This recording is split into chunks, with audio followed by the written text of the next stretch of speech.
Well, good morning. It's uh Monday, February 19th. Last week I think I said January 12th and somebody called me on it. So good job. Here we are with our fella in his gear riding through Jerusalem.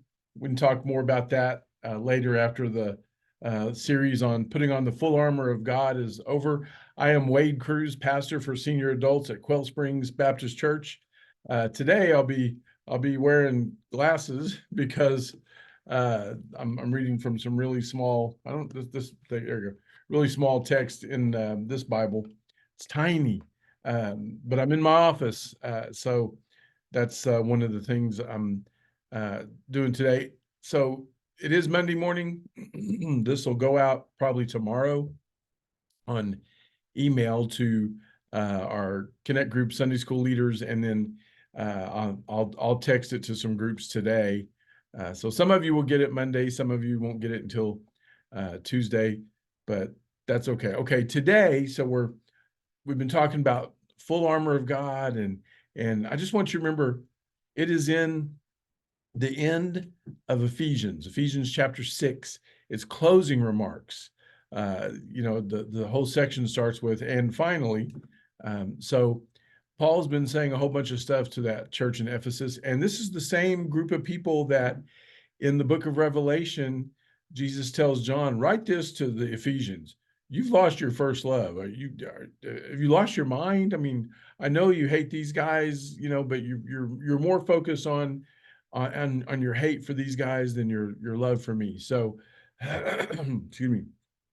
Um, I think we should wake up a little bit. We should smell that coffee because, um, you know, that's kind of how we get in America. That's kind of how the church and the Christian community gets.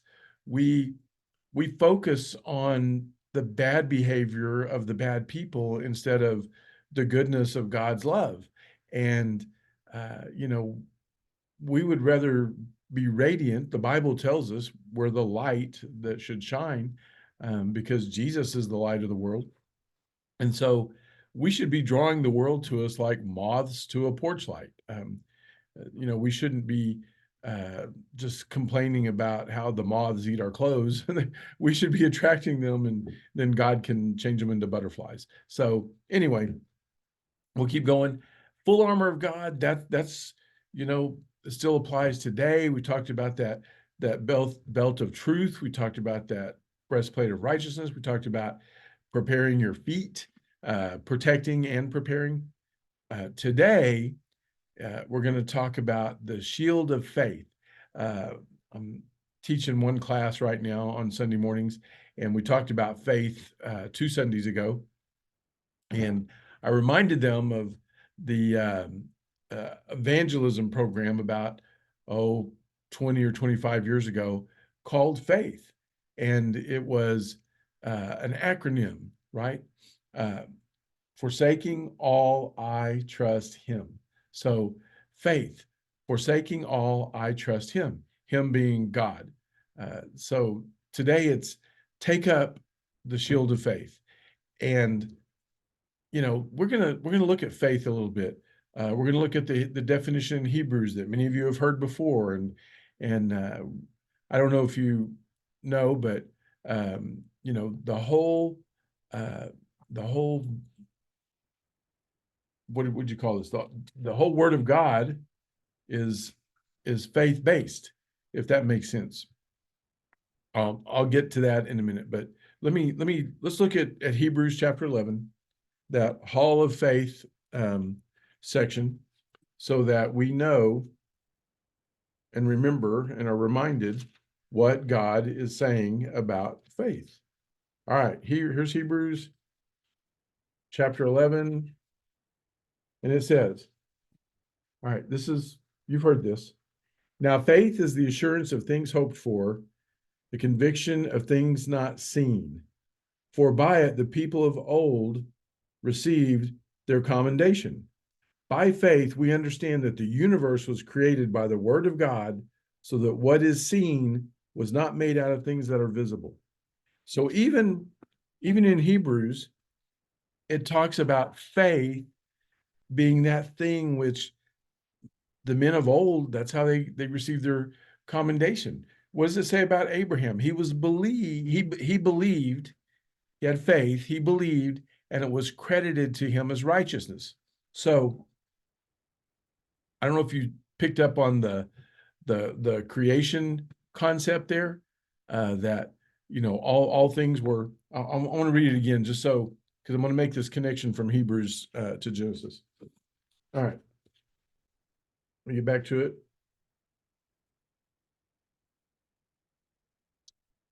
All right. Now, faith is the assurance of things hoped for, the conviction of things not seen. For by it the people of old received their commendation. By faith, we understand that the universe was created by the word of God, so that what is seen was not made out of things that are visible. That section one more time. By faith, we understand that the universe was created by the word of God. Well, most people I talk to, I forgot to tell you, this is the brownies. Did I mention that? The brownie, this is a brownie. It is the mascot for the Cleveland Browns from a long time ago. Okay, so that's the ball cap today.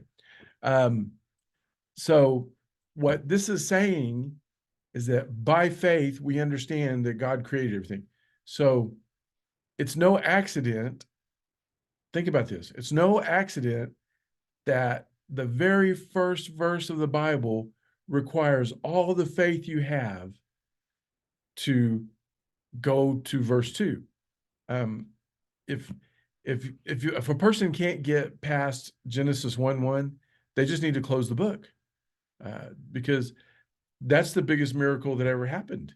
If you can believe that out of nothing God created everything, that there's a creator of all that is created, then it's pretty easy to wrap your brain around something like the resurrection.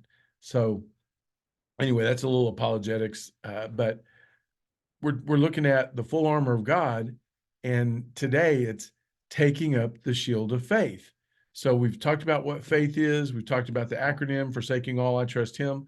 We've talked about the whole word of God is so even and so shield of faith in Ephesians, you've heard this, that the salvation theology, for by grace we have been saved through faith. So faith, your faith is the conduit, right? The straw by which you get grace, right? Or the garden hose, whatever you want to think about, wetting yourself down with grace. It's a free gift of God, grace, but you tap into it with faith. So the shield of faith. So we see this guy, and he's got that shield on his back, and so that's how they would ride on their horses, with the shield on the back, that like a backpack kind of thing. And so think about this. Now his shield, it's pretty good size, but some of us, sometimes we pick up our little shield of faith. It looks more like a saucer for a coffee cup, just kind of, ooh, but really you want a big old shield of faith. How big is your faith? It's a metaphor for, safety, spiritual safety. Look, it talks about the slings and arrows of the evil one.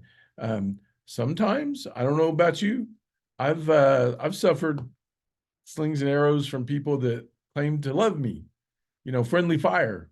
Sometimes it's not so friendly, but still that shield of faith. And really, the shield of faith, it's also, faith in what?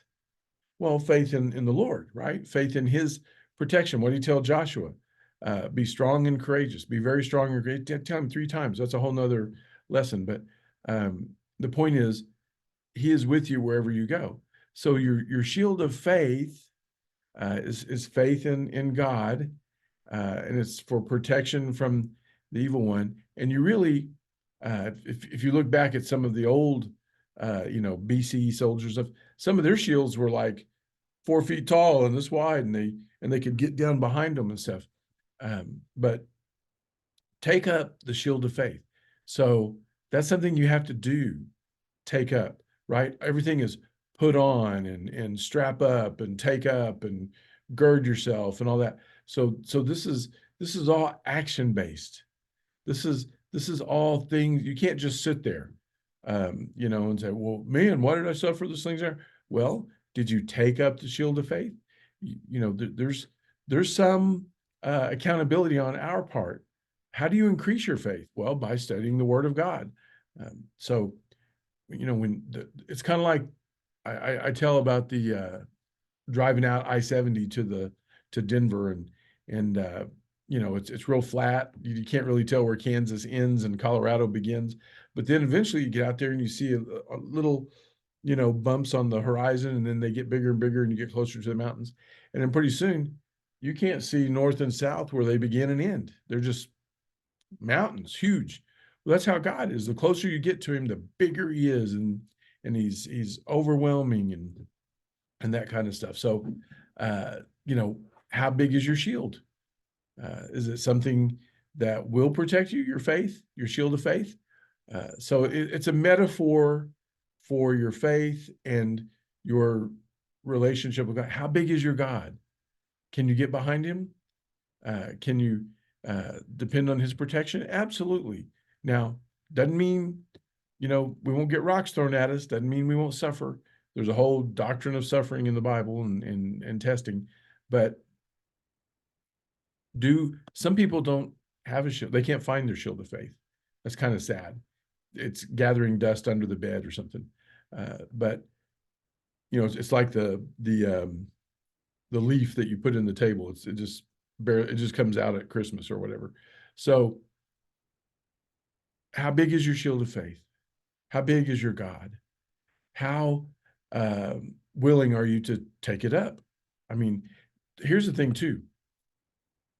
When you take up the shield of faith, where is it? It goes before you, doesn't it? It's out there. People see you're a person of faith because you've got that shield of faith going before you, and it's big enough that you can duck down a little bit behind it. It deflects the rocks and the arrows and the things coming at you. So let's read the actual. We'll close real quick. Let's read the actual text out of Ephesians chapter 6. All right, here we go. Therefore, take up the whole armor of God, that you may be able to withstand in the evil day, and having done all, to stand firm. We talked about that, standing firm. It's not a position of weakness. Stand therefore, having fastened on the belt of truth, having put on the breastplate of righteousness, and as shoes for your feet, having put on the readiness given by the gospel of peace. In all circumstances, see, that's kind of a little caveat. In all circumstances, this is so good. In all circumstances, take up the shield of faith, with which you can extinguish all the flaming darts of the evil one. So here's a reality. If you're a believer, if you're doing what God has called you to do, the world run by the evil one is not going to like it. They're not going to like you. You are going to get pushback, heartburn, flaming darts tossed your way. You can't go through the Christian walk and have nothing happen to you, nothing come at you, no one challenge you. So what we have to remember is there's a reason we need to put on the full armor of God. It's a battle. It's spiritual warfare. The money changers didn't want Jesus tossing the tables. Think about it. What the world does and the way it does, we're toxic to them. We're trying to shut down evil and evil people, the devil, the demons, all that. They don't like that. It's kind of like kids. They'd rather eat ice cream than broccoli. Well, guess what? It's not how it works. So God has a standard, and we are supposed to stand firm in that and kind of represent it, be ambassadors of Christ. And so if you're gonna get out there, you better be strapped up. You better have on the full armor of God. Uh, all right, we're getting close. We got the helmet of salvation and then some other stuff to talk about. So we'll see you guys next week. I hope you enjoyed this. I hope I made sense today. Kind of felt like I was rambling, but I love you, and I hope you have a big old shield of faith that goes before you.